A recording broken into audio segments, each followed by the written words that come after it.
Well, here we go again, day 6. I missed yesterday because I lost my phone. I drove away from work and I had to replace my phone, so this is a new phone. But what I do is I sit here in the morning challenging myself to make these little videos, and I have to drum up the courage to sort of go after it because of the nature of this. The nature of thinking is difficult. And I came across something yesterday on online in this page on Taoism where somebody had made a comment and there was a guy that made a response that was very appropriate to what I'm trying to do here. So I want to do this in a good way, right? Give credit where due. This gentleman's name is Rudy van der Straeten. He's Danish and he's from Denmark. Belgium, pardon me, Belgium. Sounds like a professor type, but he responded to something on this page on Taoism, which is exactly kind of what I've been trying to say here, and that is, it is a complex matter that requires careful handling, and one must attempt to establish step-by-step correlations to avoid immediately getting entangled in a web. There are 3 components at play here: language, thinking, and consciousness. Without language, one cannot think. Concepts require a form to be able to think and talk about them. So, thank you, Rudy.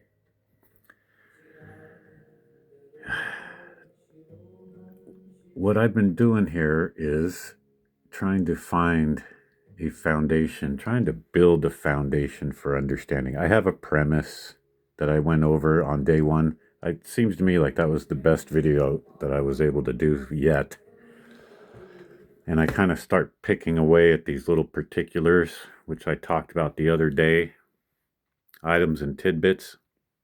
But what I'm really after is a method and process, a way to start with general ideas that sort of have a larger umbrella and scope.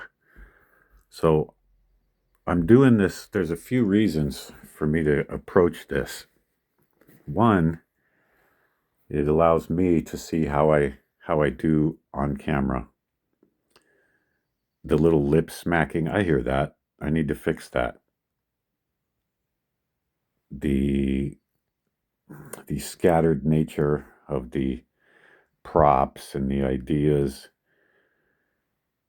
The whole point here is to have the courage and the capability, and then to define the scope of what I'm after.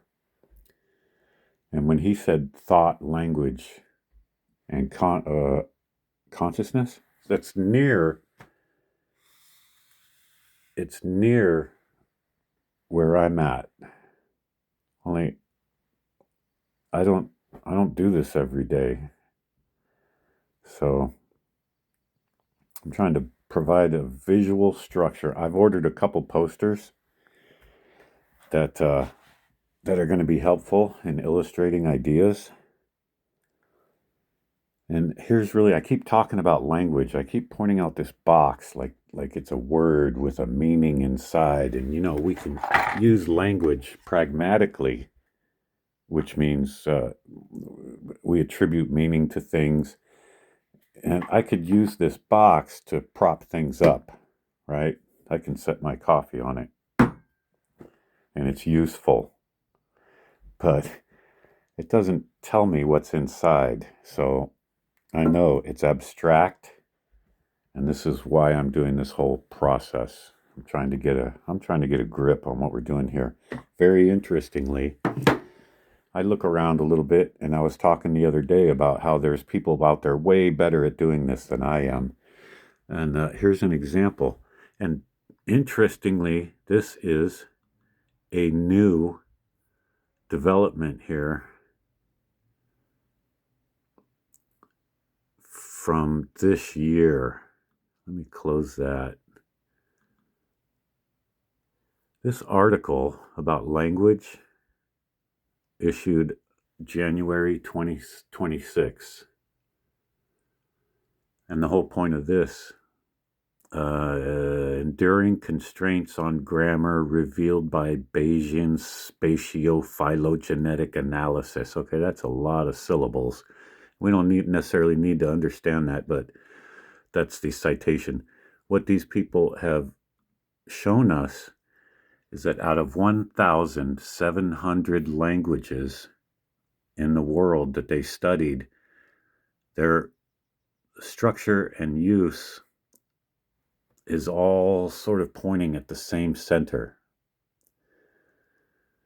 My interpretation of this is, and theirs, I believe, because I didn't read the article, I just like this image. This thing, all these languages from all around the world, Atlantic, Congo, I don't even know what these classifications are, Austronesian, Sino-Tibetan, Austroasiatic, Indo-European, language structure all points to the same thing. To me, this shows that there is a truth that all these languages sort of adhere to and attempt to describe.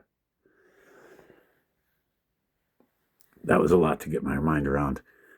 I am not a genius, folks, but I do think that we can expand the scope of our understanding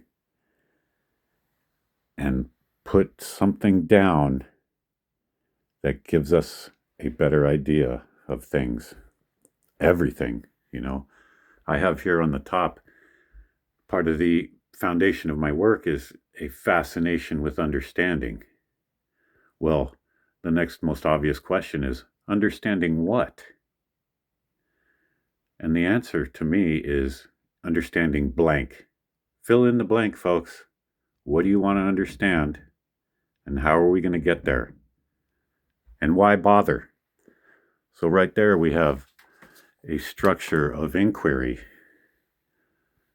There's the what. Oh boy, great pen. That was awesome. We have a what. We have a how. And we have a why. These are things that are unavoidable. They provide a foundation for understanding.